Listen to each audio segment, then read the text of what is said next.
این هفته خبر تو خبر داره براتون از قمپوز عظما که هنوز در نکرده ترکی. بعضیا سعی کردن با دلیل ثابت کنن که در جمهوری اسلامی فساد سیستمی به قول خودشون هست. دروغه، چنین چیزی نیست. الحمدلله دستگاه سالمیه، اما فساد وجود داره، رگه های فساد وجود داره، ضعیف یا قوی. خب حالا ببینیم سران نظام چه نظری درباره این قمپوز عظما دارن. از رئیس جمهور شروع میکنیم. این گازوئیل هایی که 20 میلیون لیتر رو قاچاق میکنن کیان؟ کی این رو حمل میکنه؟ کی میبره لب مرز؟ اینو که با بشکه و با دست نمیشه برد. حالا بریم سراغ رئیس مجلس عظما که اونم به همین قاچاق سیستماتیک اینطوری اعتراف میکنه. امروز وارد کننده منحصر به فرد فراورده در کشور دولته، تولید کننده فراورده هم در کشور دولت و انحصاری است و ما روزانه بین 25 تا 30 میلیون لیتر فراورده از کشور قاچاق میشه. تردید نکنید که یه قاچاق سازماندهی شده است. فقط مونده اژه‌ای گوشخوار که اونم با بقیه دزدا هم نظره. توی فرودگاه میگن خط لوله رفته تا به دریا قاچاق.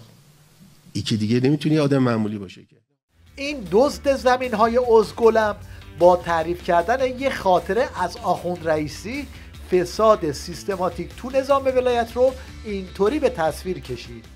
از جمله امتیازات ایشون رئیس جمهور نماز جمعه‌ای بود. تو اون شرایطی که دیدید برای ما هم حوادثی پیش آمد، خودش جز اولین کسانی که بعد از اون حادثه در نماز جمعه ما حضور پیدا کرد و نوازش میکرد، میترسید که ما ضربه خورده باشیم، از صحنه عقب نشینی بکنیم. نتیجه این فساد سیستماتیک هم چیزی نیست جز ویرانی که خودشون هم بهش اعتراف میکنن. ما ویران کردیم تو این 40 سال. فرونشستا رو دیگه نمیتونی جبران کنی. شما وقتی آب رو از خاک میکشی بیرون، هوا ایجاد میکنه. فشار زمین این هوا رو میبره پایین، خلالفراجی که آب رو هم باید ذخیره کنه از بین میره. همین الان زیر منطقه زاهندرود، آبریز زاهندرود در شهرستان استان اصفهان، نه چهارمال بختیاری، 20 میلیارد متر مکعب هوا هست در 2700 کیلومتر مربع. یعنی زیر اصفهان 6 متر هواست که این فرو میره تو و اصفهان ممکنه فرو بره تو. این رو هم میدونن که ته خط همه این داستانا همون طوفانیه که تو راهه و عمامه عظما رو برباد میده. کامیوندارهای ما معترض، معدندارهای ما معترض، کارخونه‌دارهای ما معترض. این حجم اعتراضات غیر طبیعی. آقای قالیباف، دولت، جناب پزشکیان، سردمدارانی که باید رضایتمندی مردم رو کسب کنن، این روزها یه دستی داره مردم رو به سمت اغتشاش و اعتراض و تجمع پیش میبره. البته این آخوند هراسون سهم پاچه خاری عظما رو هم میپردازه. آخرم تمام دشمن بداند 7 آسمان و اوج فلک را که رد کنی، قدت نمیرسد که سید علی را رصد کنی. خبر تو خبر. در سالمرگ خمینی دجال آخوندا قطار شدن تا از امام گور به گوریشون تعریف کنند، اما هر کدوم یه سوتی دادن. امروز تو جامعه ما، بین مؤمنین ما، مسجدی های ما، بین انقلابیون ما، برید بگید امام خمینی رو میشناسید؟ همه میگن بله. یک کاغذ بذارید جلوش، بگید اندازه همین نصف آچهار برا من از فضائل و شخصیت و توانمندی ها و ابعاد شخصیتی ایشون و کارهای ایشون و فعالیت های ایشون یک کاغذ برام بنویسید. مطمئنم غالبا نمیتونن. طرف با زبون بی زبونی میگه هیچ کی تو نظام حرفی راجع به خمینی ملعون نداره. حالا این یکی رو بشنوید که اینطوری به جنگ افروزی امامش اعتراف میکنه. جنگ در قاموس و در لغتنامه دنیا یعنی بدبختی، یعنی آوارگی، یعنی گرفتاری، یعنی کشته شدن، یعنی زیرساخت تا نابود شدن، ضد توسعه بودن، اینا جنگ دیگه. اما انسان چه عظمتی در وجود امام هست که امام میفهمند که جنگی که باید نقمت باشه، امام میفهمند که جنگ نعمت بود. امام از زمان خودش جلو هست. این طوله خمینی هم بیسوادی و اسکل بازی بابا بزرگش رو اینطوری دست میندازه. پرانتزی عرض کنم، خدا رحمت کنه مرحوم آقای آشقسن صانعی رو ایشون میگفتن امام تو سخنرانی ها هیچ وقت نگفتن کاپیتولاسیون، چون میدونستند این لغت ممکنه بر زبانشون به راحتی جاری نشه. میگفتن این لایحه کذایی که این یهو تلفظش باعث اشتباه تلفظ نشه. حالا که بحث اعتراف داغه، یه اعتراف هم از زبون خود خمینی کفن پاره بشنوید. من شهادت میدم که خودم تاکنون 2 رکعت نماز برای خدا نخوندم. من شهادت میدم که خودم تاکنون 2 رکعت نماز برای خدا نخوندم.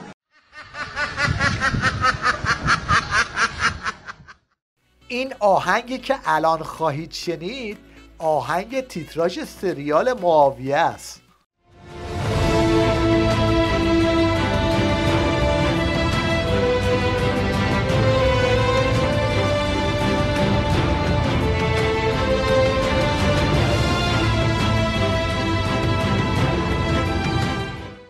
تلویزیون خامنه‌ای هم اومد همین آهنگ رو گذاشت رو تصاویر خمینی تا غیر مستقیم بگه پدر جد خمینی کسی نیست جز معاویه.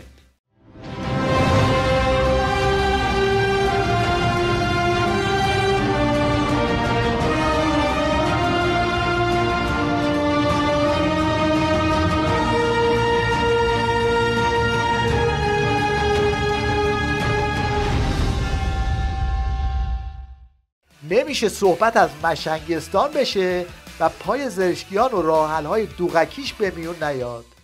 من الان تو اتاق خودم اصلا تا 30 درجه اصلا هیچی روشن نمی کنم.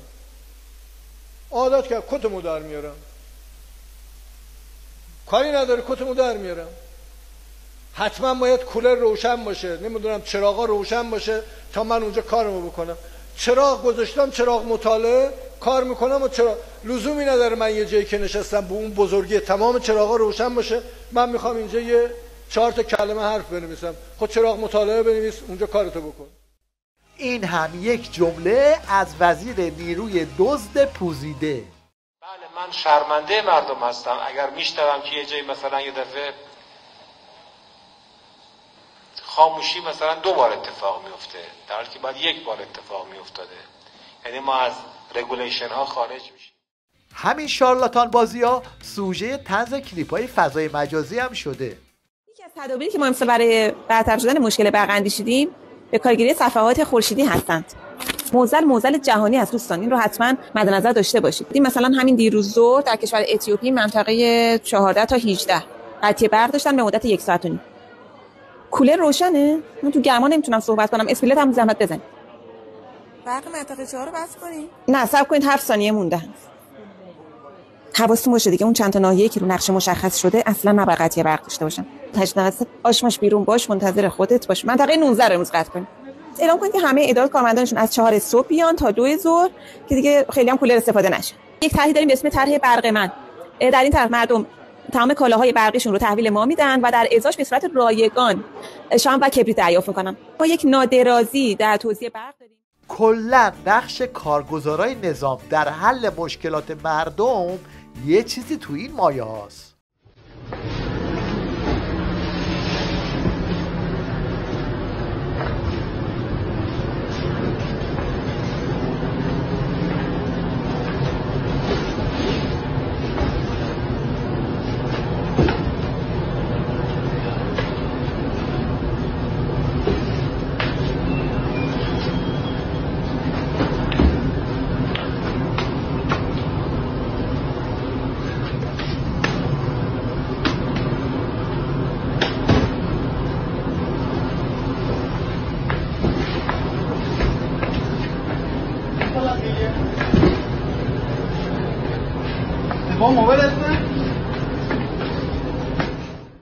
حالا که تا اینجا اومدیم، این انیمیشن ابتکاری که توی فضای مجازی منتشر شده رو هم با هم ببینیم.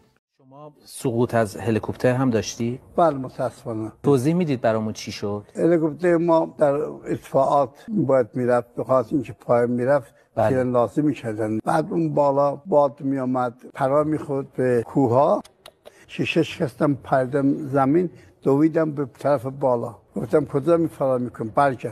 برگشتم اولین کارش که بودم در را باز کردم، اینا رو مثلا بعد باتری شده آوردم. باتری چی رو در آوردی؟ هلیکوپتر رو چاتش نجینه. حالا شما خودتون IQ پاسدار قاضیپور رو با این مقایسه کنید. دکتر گفتی کی بهش جایزه بدن؟ هر موقع سرپا وایسا، رو پاش وایسا، اون موقع جایزه بدن. درست. نه، بره سر جاش مؤدب بشینه، اون موقع باید جایزه بگیره. پس جایزه رو زمانی میدیم که سر جاش مؤدب بشینه. درسته دکتر، درسته. نه، جاش منظور تو اتاقه؟ یعنی تو اتاقش که رفت، اون موقع دیگه مؤدب نشست جایزه بگیره. مؤدب که نشست جایزه بگیره.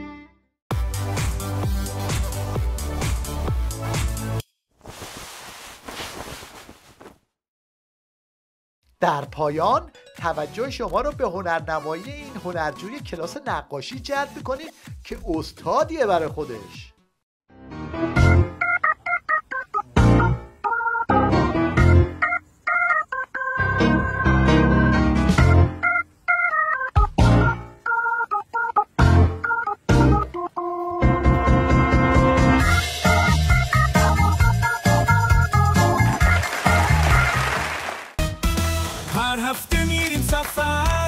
تو کوچه های خبر داره میره توی گور، این عزمای در به در دمها رو از دل ببر با خبر تو خبر.